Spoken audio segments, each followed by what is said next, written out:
Julian stood motionless in the rain, drops soaking through his hoodie, a duffel bag clenched in his right hand like a final argument. The porch light buzzed faintly above him, casting an orange halo that didn't warm the cold in his chest. His phone vibrated in his pocket. Again, he didn't check. He already knew what the unread messages said, what they always said. "Where are you? Please answer. Let me explain." But what echoed louder than the buzz, louder than the thunder rolling in the distance, was a voicemail he should have deleted hours ago. "I still love him." Her voice, software, hesitant, honest, like confession through a whisper. Julian swallowed hard, the taste of betrayal rising bitter in his throat. He'd replayed that sentence in his head on the subway, through the walk, up the stairs. It played now like a looped track in his skull, every syllable chipping away at what they'd built. She wasn't supposed to say that. Not after everything. He looked up at the apartment window. Light on. Shadows moving. Laughter. Faint, but real. Not hers. Julian considered ringing the buzzer, just to have someone tell him it was okay, that he was overreacting, that "I still love him" didn't mean what it sounded like. But the voicemail hadn't stuttered. It hadn't blinked. A car passed, tires hissing against wet asphalt, and Julian turned slowly away. The bag was heavier now. Not because of what was in it, but because of what it meant to leave. Julian didn't slam the door when he left. There was no dramatic exit, no suitcase flung down the stairs, no last shouted accusation. The silence was worse. It rang louder than any argument could. He'd written a note. 2 sentences, folded, left on the kitchen counter next to her favorite coffee mug. The keys lay beside it, disconnected from the ring like they'd never belonged there. His fingers lingered on the doorknob for a moment longer than they should have. Then he turned and walked out of the apartment he and Mariah had called home for 3 years. The train ride to Malik's was a blur of subway tiles and passengers who didn't look at each other. Julian kept his hood up, the duffel bag tucked between his feet like something fragile. The rain had stopped, but everything still felt wet. His skin, his eyes, his memory. Malik didn't say anything when he opened the door, just stepped aside, let Julian in, and closed it again behind him with the soft finality of someone who knew better than to ask questions too soon. The apartment smelled faintly of clove and citrus. Familiar. Safe. A place untouched by Mariah's voice, or her voicemail, or the way her hand used to find his underblankets. Julian dropped his bag just inside the door and sat on the edge of the couch. Malik walked into the kitchen, opened the fridge, paused, then closed it without taking anything. He came back with a bottle of water and set it on the coffee table. Sat beside Julian. Not too close. Not too far. The TV was off. No music played. The room was wrapped in a quiet that didn't demand to be filled. That was the thing about Malik. He understood that sometimes silence was the only thing loud enough to hold grief. They sat like that for a long time. Julian didn't cry. Not because he didn't want to, but because the pain was too thick, too swollen behind his ribs to move. He stared at his hands, resting between his knees. Malik mirrored him, leaned forward, elbows on thighs, head down. The weight of things unsaid sat between them like a third presence. Eventually, Malik spoke, but not with words. He reached out and placed a hand on Julian's back. Just a steady touch. No pressure.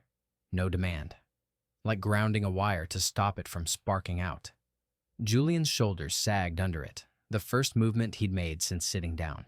Still, he said nothing. He didn't need to explain what had happened. Malik had seen the signs, heard the cracks forming in Julian's voice over the past few weeks, probably suspected long before Julian admitted it to himself that things with Mariah were slipping, that she was slipping, that he was losing something he couldn't hold on to, no matter how tightly he gripped it. Minutes passed, maybe an hour. Time didn't keep count here. Not in the hush of Malik's apartment. Not in this waiting room between heartbreak and whatever came next. Julian finally leaned back, let his head rest against the cushion, eyes closed.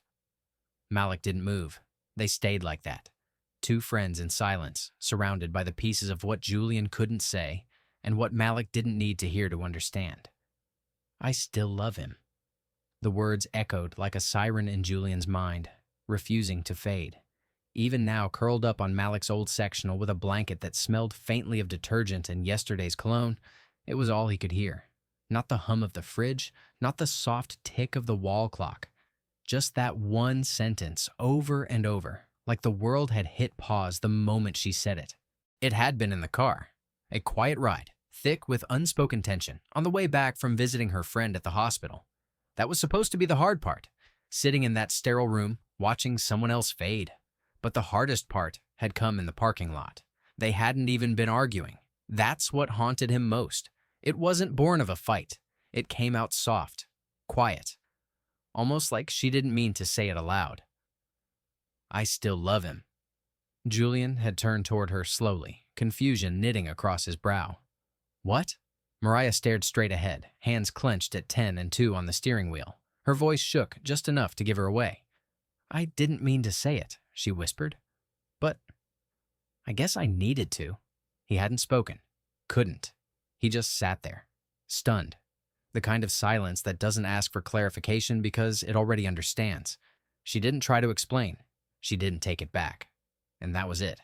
Now, back in Malik's dim apartment, Julian lay awake replaying the moment like it was a car crash he hadn't walked away from. The scent of antiseptic and hospital cafeteria food still clung to his senses, tethering him to that day. Maybe it didn't mean what it sounded like. Maybe she meant she hadn't let go of some old version of someone, a ghost she thought she'd buried.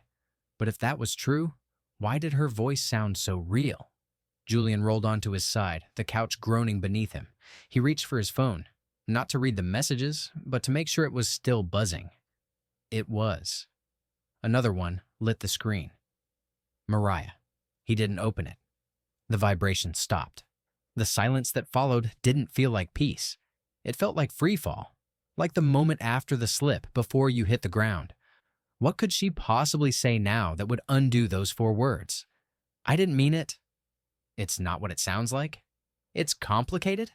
Julian had loved her through complications, through long nights and distant silences and the slow undoing that happened in relationships when 2 people stopped checking in and started assuming the other would just understand. But this wasn't silence. This was a declaration, a line drawn without warning. He rubbed his hands over his face, trying to scrub the memory from his skin. The way her hands had trembled, the way she refused to look at him, the way she had let the truth bleed out like she'd been holding it too long. I still love him. It didn't matter who he was, an old boyfriend, a friend she never kissed, someone she ran into again. The betrayal wasn't in the name. It was in the fact that Julian wasn't the one she meant, and that knowledge cracked something open inside him, something that didn't feel like anger, just loss. Julian sat at Malik's kitchen table, a half-empty cup of cold coffee beside his laptop.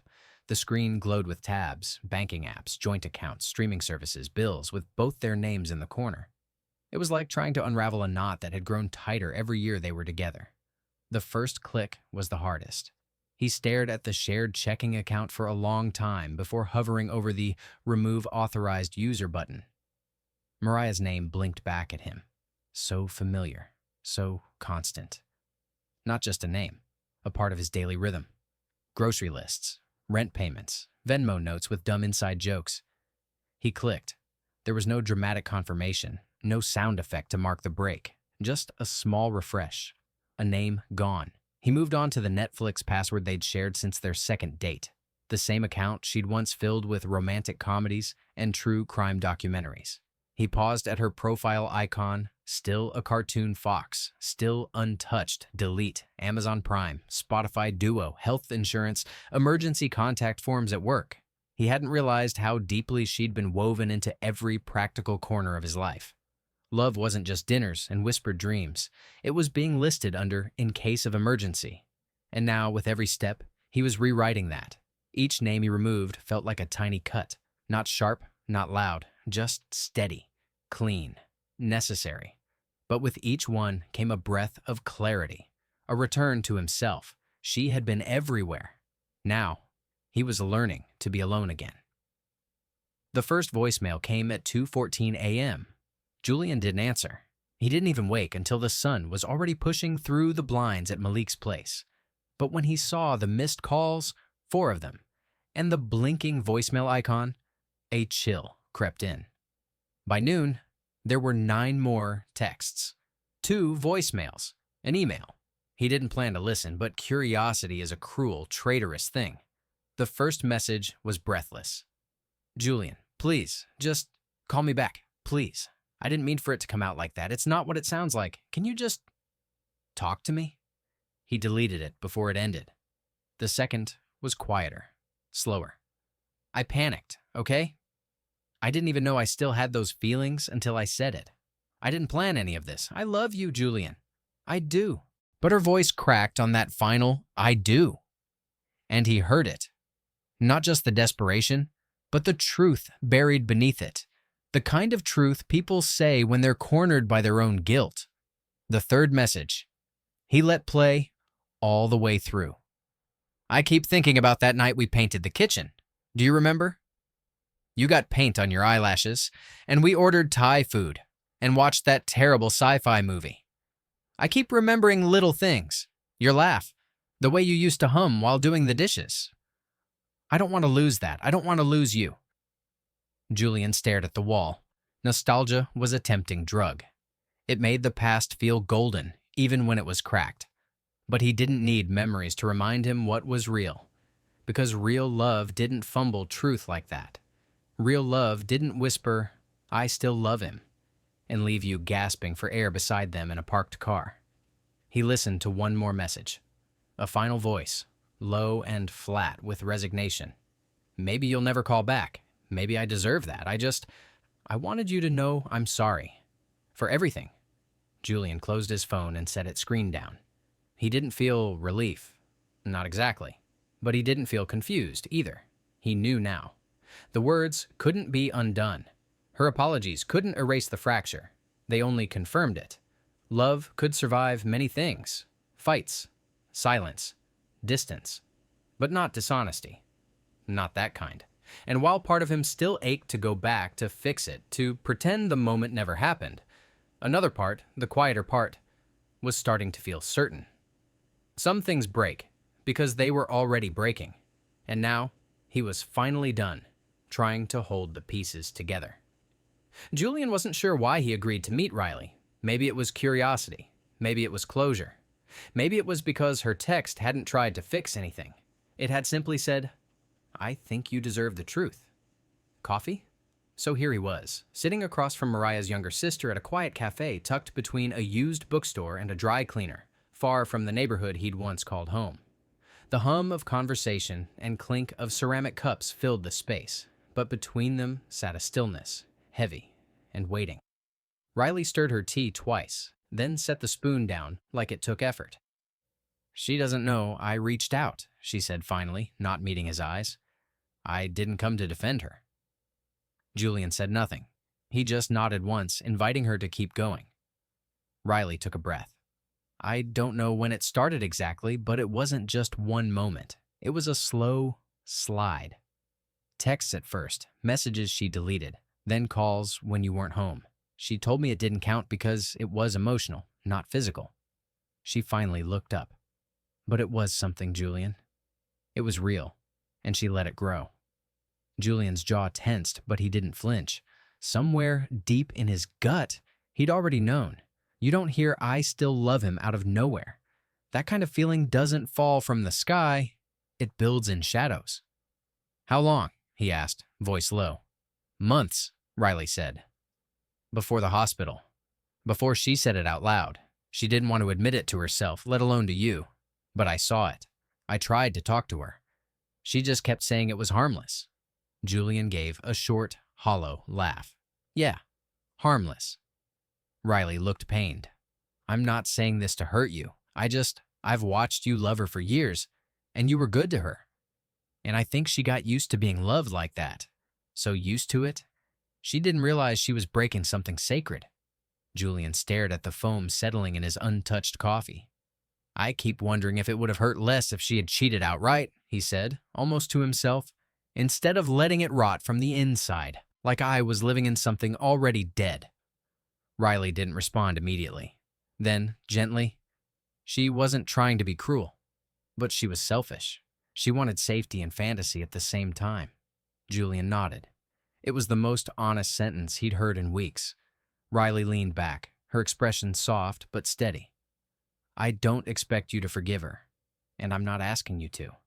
I just thought maybe hearing it from someone else would help you let go of the part of you still trying to explain it away. He looked up at her then, really looked, saw the weight she carried too, how watching her sister's damage had hurt her in a different way. Thank you, Julian said. Simple, sincere. They didn't linger after that. No dramatic goodbyes. Just a quiet parting in the spring air outside the cafe. As Julian walked away, the ache was still there. But for the first time, it wasn't confusion. It wasn't denial. It was something clearer. Truth always hurt, but it also set things free. The restaurant was nearly empty. Just the soft clink of silverware, the low murmur of distant conversation, and the occasional hum of the espresso machine from behind the counter. It was the kind of place they used to come to on slow Sunday mornings, when love felt easy and the world wasn't heavy. Now, Julian sat across from Mariah at a table that suddenly felt far too wide. She looked tired. Not in the way that sleep could fix, but in the way people look when they've run out of ways to spin their mistakes into softer shapes. Her hands were wrapped around a mug of tea she hadn't touched. Her eyes darted everywhere but his. He said nothing. Let the silence stretch. I didn't come here to make excuses, she started, her voice barely above a whisper.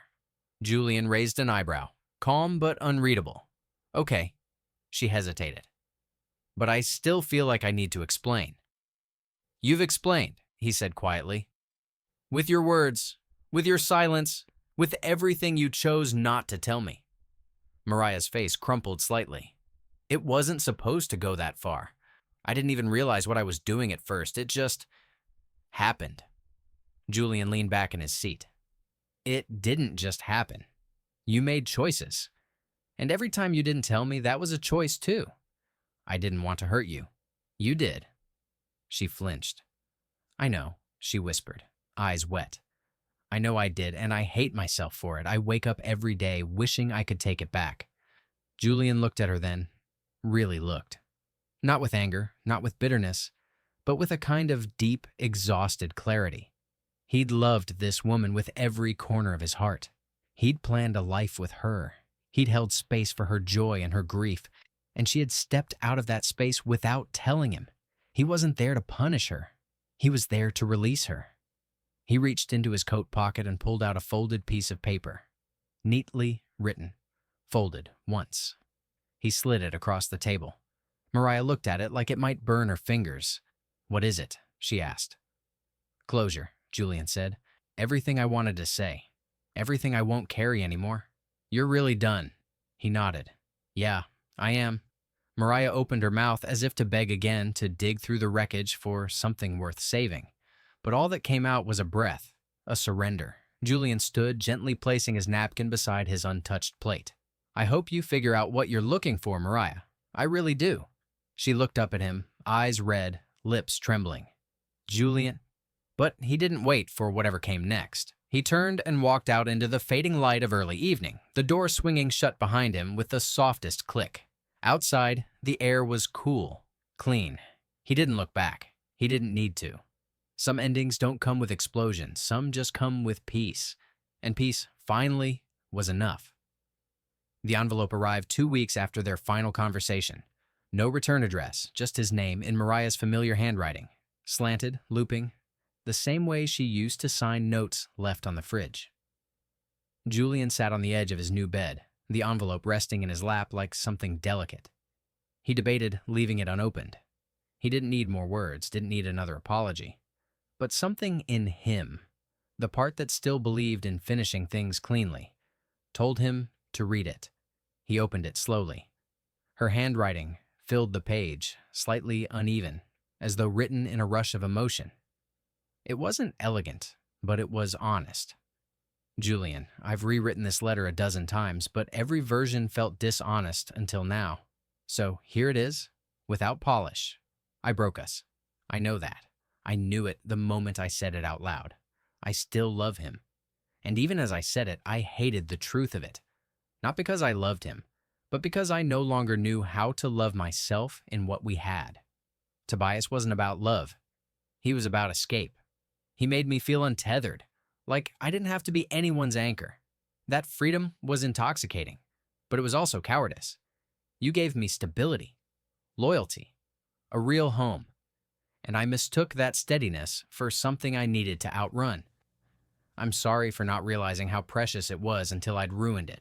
I don't expect forgiveness. I'm writing this only because I couldn't carry the truth silently anymore. You deserved better than my silence, better than my confusion. I hope you find something gentler than what I gave you. I hope you're okay. Mariah Julian read it once, then again, slower. He didn't cry. He didn't feel rage or relief. He felt something quieter, like watching the final ember of a fire flicker out. The warmth had long since faded, but now the smoke had cleared too. He folded the letter carefully and slipped it back into the envelope. Not to keep as a memory, but as a reminder. Some endings don't leave you hollow. Some leave you with understanding. He placed the envelope in a drawer and closed it. The past didn't hurt anymore, but he had no desire to go back. The cottage was small, just 2 bedrooms, a crooked porch, and creaky floorboards that sang under his feet. But it was his. Perched on the edge of a quiet town, surrounded by trees and birdsong, it felt like a place where a person could begin again. Julian set the final box down beside a half-assembled bookshelf. Moxie, the rescue mutt he'd brought home 3 days ago, was already sprawled in a patch of sunlight, snoring like she'd lived there for years. She was scrappy, all mismatched ears and cautious eyes, but she'd taken to him fast. He reached down and scratched behind her ear. "Looks like we're both starting over, huh?" In the evenings, he played old records, jazz, indie folk, anything with space between the notes. He cooked simple meals, took walks without checking his phone. The quiet wasn't lonely anymore. It was honest. He built things with his hands now. Shelves, bird feeders, a small table for the back porch. Every nail he hammered in felt like a stake in new soil. There were no more messages, no more what-ifs, just air and light, and the slow, steady rhythm of peace. Julian looked out the window as the sun dipped behind the trees. Not everything had been healed, but he was finally whole enough to begin. The scent of sawdust and cedar filled the air as Julian sanded the edge of his first real project, a narrow side table with uneven legs and a lopsided drawer. It wasn't perfect, but it was his. The woodworking class met twice a week in a converted barn outside of town. No expectations, no questions, just hands working alongside hands, smoothing splinters into something whole. Julian didn't join to forget. He joined to rebuild. He liked the way time slowed in the workshop, how each piece of wood demanded patience, precision, presence. It gave him space to breathe without overthinking, to move without dragging the weight of the past behind him. Slowly, life began to open up again. He started recognizing familiar faces at the market, smiling at the barista who learned his name, laughing, really laughing, when Moxie tripped over her own paws chasing a leaf. The world was no longer something he watched from a distance. One evening, Malik called. "You sound different," Malik said, after a pause. Julian leaned against his porch rail, looking out at the trees swaying in the wind. "I feel different," he replied. "Lighter." There was a smile in Malik's voice. "Good. You deserve that." Julian nodded even though Malik couldn't see it. Healing hadn't arrived all at once. It had come slowly, in quiet mornings, imperfect projects, and small, steady steps back to himself. And he was okay with that. One quiet Sunday morning, Julian opened the small wooden box he kept at the back of his closet. Inside were only a few things: a photo from a trip to the coast, a concert wristband, and Mariah's letter. He didn't unfold it, didn't need to. The letter wasn't a wound anymore. It was just a reminder of something once real. And that was the truth he had come to understand. Love doesn't need to last forever to be real. It can be flawed and finite and still have mattered. For a time, they had shared something beautiful, something warm. Even if it ended in silence and pain, it had also been filled with laughter, late-night dances in the kitchen, and a belief in each other. That belief had faded, but it didn't erase what once existed. Julian closed the box and slid it gently back into the closet, not out of sentiment, but out of respect. He didn't keep it to revisit the past. He kept it to honor it.